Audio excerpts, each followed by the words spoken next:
அனைவருக்கும் வணக்கம். 7ஆம் வகுப்பு முதல் பருவம் இயல் 3. இன்னைக்கு என்ன படிக்க போகிறோம் அப்படின்னா, நம்ம ஏற்கனவே படித்தோம் இல்லையா? முத்துராமலிங்க தேவர், பசும்பொன் முத்துராமலிங்க தேவர், தேசியம் காத்த செம்மல் உரைநடை படித்தோம். கப்பலோட்டிய தமிழர் வ.உ. சிதம்பரனாரை பற்றி படித்தோம். இலக்கணத்தில் வழக்கு போலி படித்தோம் இல்லையா? அதுதான் இங்கே கேள்வி பதிலாக கேட்க போகிறோம். நான் கேள்வி படிக்க உங்களுக்கு ஞாபகம் வருதான்னு பாருங்கள். இல்லைன்னா நம்ம திரும்பவும் முயற்சி செய்து பயிற்சி செஞ்சுக்கலாம். சரிங்களா? ஃபஸ்ட்டு கேள்வி பாருங்கள். முத்துராமலிங்க தேவர் முதலில் உரையாற்றிய இடம்.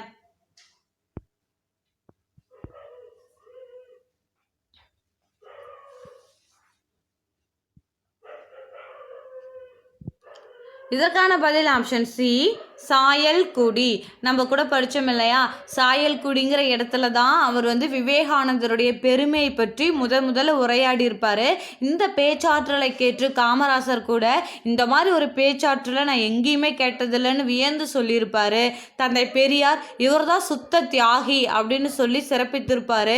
அறிஞர் அண்ணா தென்னாட்டு சிங்கம் இவர் அப்படின்னு சொல்லி பாராட்டியிருப்பார். சரிங்களா? இவர் விவேகானந்தருடைய தூதராக இருந்திருக்காரு அப்படிங்கிற தகவல்கள்லாம் நம்ம பாடம் படிக்கும் போதே படிச்சிருப்போம். சரிங்களா? 2வது கேள்வி பாருங்க. முத்துராமலிங்க தேவர் நடத்திய இதழ்.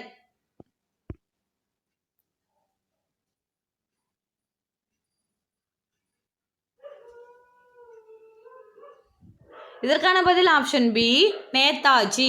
சரிங்களா? இவர் நேதாஜியோடைய தளபதியாக இருந்திருப்பார். நேதாஜியை வங்க சிங்கம்னு சொல்லுவாங்க. சரிங்களா?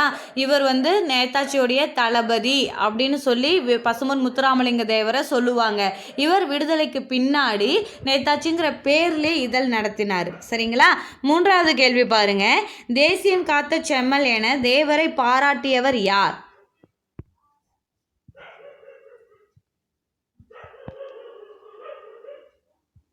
இதற்கான பதில் ஆப்ஷன் சி, திருவிக்கா. நம்ம சொன்னோம் இல்லையா? திருவி கல்யாண சுந்தரனார் தேசியம் காத்த செம்மல் என தேவரை பாராட்டி இருப்பார்.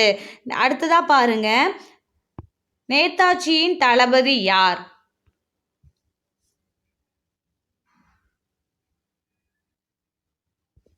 இதற்கான பதில் ஆப்ஷன் ஏ, முத்துராமலிங்க தேவர். அவர் தான் நேதாஜியுடைய தளபதி. 5வது கேள்வி பாருங்க. முத்துராமலிங்க தேவருக்கு இந்திய அரசு எப்போது அஞ்சல் தலை வெளியிட்டது?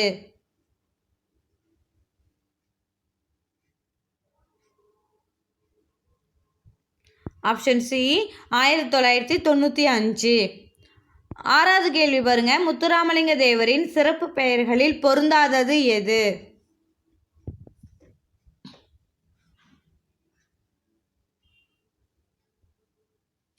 இதற்கான பதில் ஆப்ஷன் டி, வங்கச்சிங்கம்.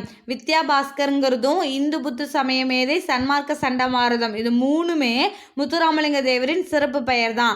வங்க சிங்கம்னு என அழைக்கப்படுபவர் யார்? நம்ம நேதாஜி தான் வங்கச்சிங்கம். இவர் பசும்பொன் முத்துராமலிங்க தேவர் தென்னாட்டு சிங்கம். சரிங்களா? அப்படி சொன்னவர் யார்? அறிஞர் அண்ணா. 7வது கேள்வி பாருங்க. சுதந்திரம் எனது பிறப்புரிமை, அதை அடைந்தே தீருவேன் என்றவர் யார்?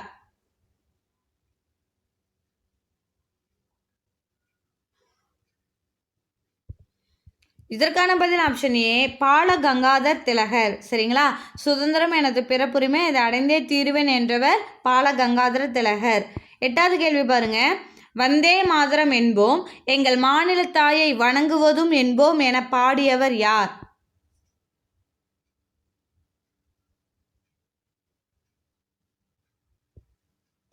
இதற்கான பதில் ஆப்ஷன் ஏ, பாரதியார் தான் வந்தே மாதரம் என்போம் எங்கள் மாநில தாயை வணங்குவதும் என்போம்னு பாடியிருப்பார். சரிங்களா?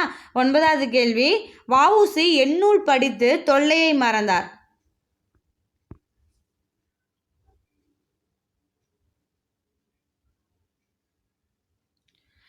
இதற்கான பதில் ஆப்ஷன் பி, தொல்காப்பியம் படித்து தொல்லை மறந்தேன். தொல்லை அப்படின்னு நீங்கள் ஞாபகம் வச்சுக்கலாம். என்னுடைய இந்நிலையை கற்று நான் இன்னலை வென்றேன் அப்படின்னு சொல்லியிருப்பார். அந்த அளவுக்கு இவர் தமிழ் இலக்கியத்தை படித்து தன்னுடைய தொல்லையும் தன்னுடைய இன்னலையும் மாற்றியிருப்பார். 10வது கேள்வி பாருங்க. சொல்லின் செல்வர் யார்?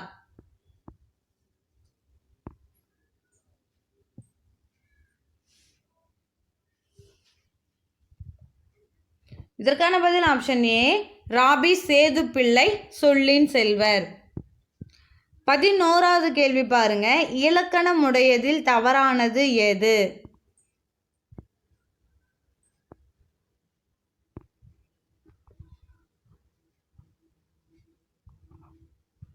இதற்கான பதில் ஆப்ஷன் டி, தசை.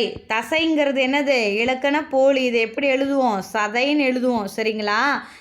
வான். இப்போ வான்னா வான் தான், மரம்னா மரம் தான் எழுதுவோம், நிலம்னா நிலம் தான் எழுதுவோம். சரிங்களா? அது உடையதாகவே தான் இருக்குது. ஆனால் தசை அப்படிங்கிறத சதைன்னு சொல்லணும். சரிங்களா? அது இலக்கண போலி. அப்போ இதுதான் இலக்கணமுடையதில் தவறானது.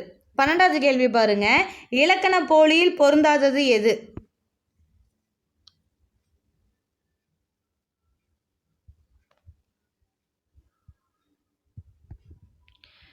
இதற்கான பதில் ஆப்ஷன் பி, எழுது. மற்றதெல்லாம் பாருங்களேன். இப்போ இலக்கண போலி தான். இப்போ புறநகர் அப்படிங்கிறது நகர்ப்புறம்னு சொல்லுவோம், கால்வாய்ங்கிறது வாய்க்கால்னு சொல்லுவோம், கடைக்கன்கிறது கண்கடை அப்படின்னு சொல்லுவோம். ஆனால் எழுதுங்கிறது எழுதுனா எழுது, அதுதான். சரிங்களா? இது இலக்கணம் உடையது. ஆனால் இலக்கண போலியில் இது வராது. சரிங்களா? 13வது கேள்வி பாருங்க, தஞ்சை என்பது எவ்வகை வழக்கு?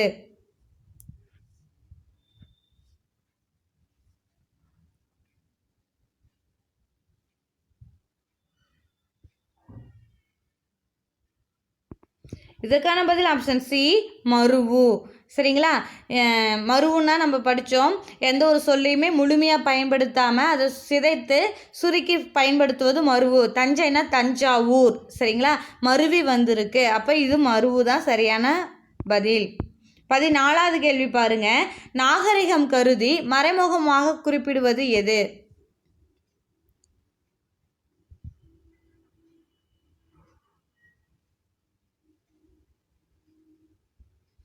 இதற்கான பதில் ஆப்ஷன் ஏ, இடக்கர் அடக்கல். நம்ம கூட எடுத்துக்காட்டாக படித்தோம்ல, கால் கழுவி வந்தான் அப்படின்னு சொன்னால் அது ஒரு நாகரிகம். நாகரிகம் கருதி மறைமுகமாக குறிப்பிடுவது இடக்கர் அடக்கல். 15வது கேள்வி பாருங்க, மங்களமற்ற சொற்களை மாற்றி மங்களமாக குறிப்பிடுவது எது?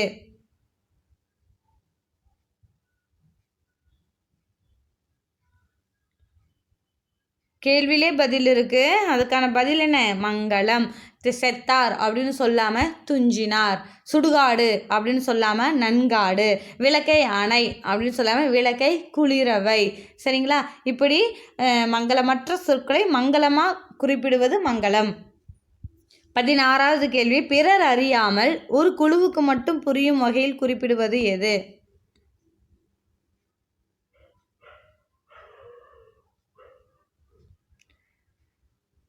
இதற்கான பதில் ஆப்ஷன் சி, குழுவு குறி.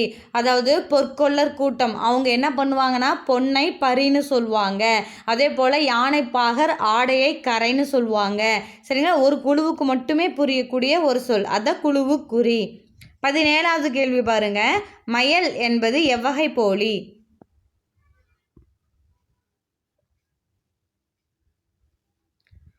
மயல் என்பது முதற் போலி. அதாவது இதை மையல் அப்படின்னு கூட சொல்லலாம். சரிங்களா? முதல் எழுத்து போலியாக வந்திருக்கு. 18வது கேள்வி பாருங்க, இளைஞ்சி என்பது எவ்வகை போலி?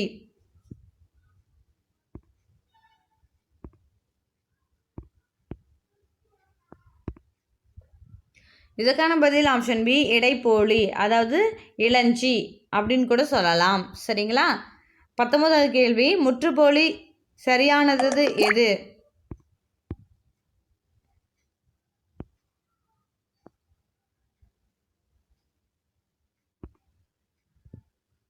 ஆப்ஷன் பி, 5 அப்படிங்கிறத முற்றுப்போலியில் சரியானது. அரையர் அப்படிங்கிறது இடைப்போலி, அறம் அப்படிங்கிறது கடைப்போலி, பைசல் அப்படிங்கிறது முதற் போலி, பசல் வரும். சரிங்களா? 5 மட்டும்தான், 3 எழுத்துமே ஐ இன் து 3 எழுத்துமே மாறி வந்திருக்கு, அதுதான் முற்றுப்போலி. 20வது கேள்வி பாருங்க, ஒரு தொடரில் வினை வினா பெயர் கொண்டு முடிவது எது?